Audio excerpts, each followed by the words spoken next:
अगला है भंवर धाराएं। जब भी हम लोग बात करते हैं प्रेरित विद्युत धारा का, तो वहाँ पर हम लोगों ने अभी तक जो भी एग्जाम्पल लिया था उसमें हमने एक तरह का लूप लिया था, समझिए एक तरह का छल्ला लिया हुआ था, और उसमें जिस तरह से करंट फ्लो हो रहा था तो हम लोग उसके हिसाब से बात करते थे कि किस तरह से करंट इंड्यूस हो रहा है। लेकिन यहाँ पर हम लोग बात करेंगे पट्टिका के बारे में, मतलब प्लेट के बारे में। समझिए अपने पास प्लेट है और हम लोगों ने उस प्लेट को इस तरह से, जो एक तरह का पेंडुलम होता है, लोलक, वैसा बनाकर इसको हम लोग यहाँ पर ऑसिलेट कराते हैं। तब जैसा यहाँ चित्र में देख सकते हैं, एक लोलक है, एक सिंपल पेंडुलम बना हुआ है, सरल लोलक, सिंपल पेंडुलम, और इसको हम लोग दो मैग्नेट के बीच में, यहाँ पे काफ़ी स्ट्रॉन्ग मैग्नेटिक फील्ड है, उसके बीच में इसको ऑसिलेट कराते हैं।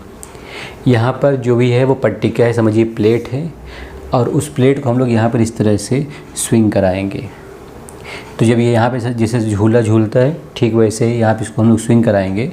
तो जब ये यहाँ पर स्विंग होता है तो वहाँ पर कुछ चीज़ें देखी जाती हैं। तो जो चीज़ें यहाँ पर होती है वही हम लोग समझते हैं क्या होता है। जैसे आप देख सकते हैं यहाँ पर एक कॉपर की, ताम्र की पट्टिका है, इसको हम लोग यहाँ पर बांधा हुआ है।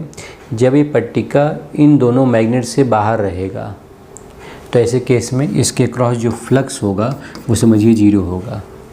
तो जो ये पट्टिका है, अगर पट्टिका पूरा का पूरा यहाँ पर बाहर है, मतलब पट्टिका का कुछ भी क्षेत्र दोनों बार मैग्नेट के बीच में नहीं है। अगर इसका कोई भी क्षेत्र बार मैग्नेट के बीच में नहीं है तो इसके क्रॉस फ्लक्स कितना रहेगा? 0। लेकिन जब आप इस पट्टिका को यहाँ से छोड़ते हैं, रिलीज़ करते हैं, तो ये पट्टिका यहाँ से स्विंग करना स्टार्ट करता है और ये दोनों मैग्नेट के बीच में से ऑसिलेट करता है, ऐसा स्विंग करता है, झूलता है। जब ये पट्टिका दोनों मैग्नेट के बीच में पहुँचेगा तो इस पट्टिका का, इस प्लेट का area inside the magnetic field क्या होगा? बढ़ेगा। धीरे धीरे जब ये पट्टिका अंदर जा रहा होगा, यानी पट्टिका अगर अंदर जा रहा है मतलब ये हुआ कि पट्टिका का क्षेत्रफल विद्युत फील्ड के अंदर क्या हो रहा है? बढ़ रहा है। फ्लक्स का फॉर्मूला क्या होता है? BA cos theta. तो अगर प्लेट का एरिया मैग्नेटिक फील्ड के बीच में बढ़ रहा है, इसका मतलब फ्लक्स भी क्या होगा? बढ़ेगा। अब अगर इस प्लेट के क्रॉस फ्लक्स बढ़ेगा तो ये प्लेट उस फ्लक्स को क्या करना चाहेगा? कम करना चाहेगा। अब देखिए ये नॉर्थ है और ये साउथ है, इसका मतलब जो मैग्नेटिक फील्ड है वो इस तरह से है, बराबर है। तो जो मैग्नेटिक फील्ड है वो इसके अंदर से सब पास हो। जैसे ये अगर पट्टिका यहाँ पर है, ये जो है लूप जो अपना ये है पट्टिका प्लेट, अगर प्लेट यहाँ पर है इस तरह से, तो मैग्नेटिक फील्ड जो है ऐसा जा रहा है इसके अंदर से। तो अगर मैग्नेटिक फील्ड लाइन इस प्लेट के अंदर से जा रहा है, इसका मतलब कि अंदर की दिशा में मैग्नेटिक फील्ड क्या हो रहा होगा? बढ़ रहा होगा। अगर अंदर की दिशा में मैग्नेटिक फील्ड बढ़ेगा तो फ्लक्स बढ़ेगा, और जब फ्लक्स बढ़ेगा तो ये प्लेट फ्लक्स को कम करना चाहेगा। अब क्योंकि मैग्नेटिक फील्ड बढ़ रहा है अंदर की तरफ, तो ये अपना खुद का फील्ड कहाँ बनाएगा? बाहर की तरफ, यानी इस दिशा के विपरीत। तो अगर इस दिशा के विपरीत अपना खुद का फील्ड बनाएगा तो खुद का फील्ड बनाने के लिए क्या प्रेरित करना होता है? विद्युत धारा। तो आप देख सकते हैं यहाँ पर वही विद्युत धारा, देखिए इस तरह से। तो जो ये विद्युत धारा है इस तरह से, देखिए थंब यहाँ पर है, तो जब ये दोनों के बीच में होगा तो थंब देखिए इस तरफ होगा, और जिस दिशा में थंब होता है उसी दिशा में इसका मैग्नेटिक फील्ड होता है।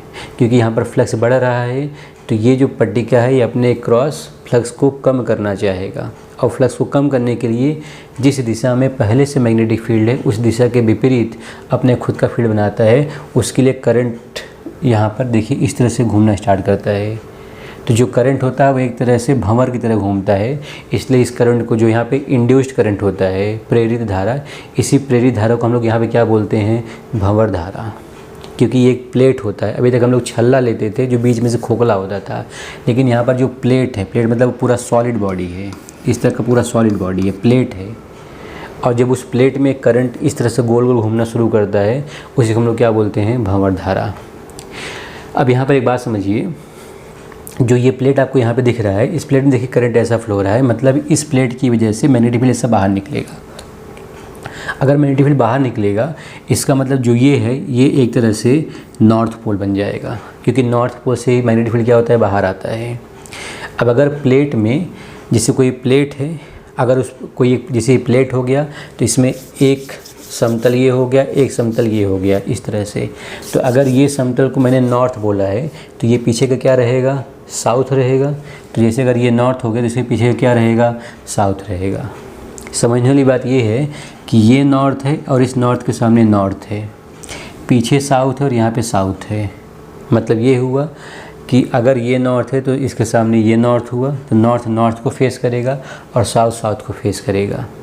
अब नॉर्थ अगर नॉर्थ को फेस कर रहा है और साउथ साउथ को फेस कर रहा है, तो ये जो नॉर्थ है इस नॉर्थ को रिपेल करेगा, क्योंकि नॉर्थ साउथ क्या करते हैं, रिपेल करते हैं, और वहाँ से साउथ साउथ को क्या करेगा, रिपेल करेगा।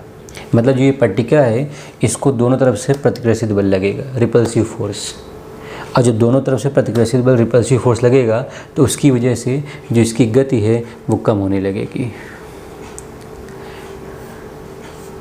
और जब इसकी गति कम होने लगेगी, इसका मतलब इसमें डैम्पिंग होना शुरू हो जाएगा। इसका जो गति है धीरे धीरे कम हो जाएगा, और जब 2-4 बार ये अंदर बाहर आएगा जाएगा तो ये रुक जाएगा। रुक क्यों जा रहा है?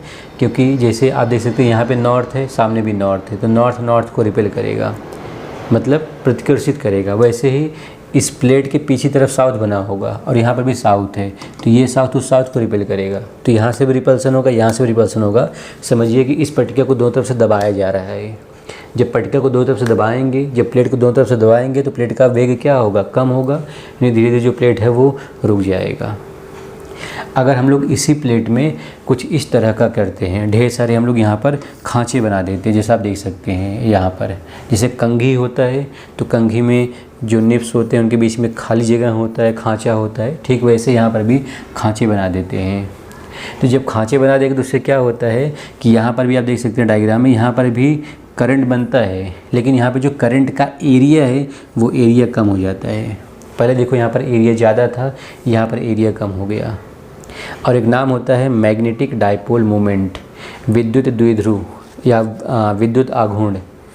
ये जो चुंबकीय आघूर्ण होता है, चुंबकीय आघूर्ण जिसको हम लोग m से लिखते हैं, उसका फॉर्मूला था I/A। इसको बोलते हैं चुंबकीय आघूर्ण, जो बताता है कि जो विद्युत क्षेत्र है उसका बल ज़्यादा होगा या कम होगा। तो अगर यहाँ पर एरिया कम है, इसका मतलब कि आघूर्ण का मान कम होगा, और आघूर्ण का मान कम होगा इसका मतलब कि जो मैग्नेटिक फील्ड है वो कम लगेगा, यानी फोर्स जो यहाँ पे जो बल होगा वो बल कम लग रहा होगा। बल यहाँ पर भी लगेगा और बल वहाँ भी लगेगा, लेकिन यहाँ पर एरिया ज़्यादा है, क्षेत्रफल ज़्यादा है, तो आघूर्ण का मान ज़्यादा होगा। आघूर्ण का मान ज़्यादा होगा मतलब वहाँ पर ज़्यादा बल लगेगा। यहाँ पर देखिए एरिया कम है, अगर एरिया कम है इसका मतलब यहाँ पर आघूर्ण का मान कम होगा। आघूर्ण का मान यहाँ पर कम होगा, इसका मतलब यहाँ पर बल कम लगेगा। यहाँ पर बल कम लगेगा, इसका मतलब ये थोड़ा ज़्यादा टाइम तक ऑसिलेट करेगा, स्विंग करेगा इसके मुकाबले। तो अगर हम दोनों को साथ में रिलीज़ करते हैं तो ये पहले रुक जाएगा, क्योंकि यहाँ पर एरिया ज़्यादा है तो बल ज़्यादा लग रहा होगा, यहाँ पर एरिया कम है तो बल कम लग रहा होगा, लेकिन थोड़े टाइम बाद ये भी क्या हो जाएगा, रुक जाएगा। तो जो प्लेट में इंड्यूस्ड करंट होता है, उसी इंड्यूस्ड करंट, क्योंकि वो ऐसा गोल गोल घूमता है, तो जो गोल जैसे पानी में गोल गोल घूमता है भंवर बनता है, वैसे यहाँ पे गोल गोल घूमता है, तो वहाँ जो भंवर बनता है उसे बोलते हैं भंवर धाराएँ। इसी भंवर धारा का यूज़ किया जाता है ट्रांसफार्मर वगैरह में, ताकि ये जो एक तरह से धारा हुआ, धारा का मतलब क्या होता है, अगर कहीं पर विद्युत धारा है तो विद्युत धारा की वजह से वहाँ पर ऊष्मा उत्पन्न होगी, और ऊष्मा क्या होता है, ऊष्मा एक तरह से क्षय बताता है एनर्जी का। तो एनर्जी का क्षय रोकने के लिए जो भी ट्रांसफार्मर्स वगैरह होते हैं उनको लैमिनेट किया जाता है। जब उनको लैमिनेट कर देते हैं तो उनको लैमिनेट करने की वजह से भंवर धाराएँ उत्पन्न नहीं होती है, काफ़ी कम मात्रा में उत्पन्न होती हैं। और अगर भंवर धाराएँ काफ़ी कम मात्रा में उत्पन्न होंगी तो ऐसे केस में ऊष्मा की वजह से किसी भी तरह का नुकसान, किसी भी तरह का क्षय नहीं होगा।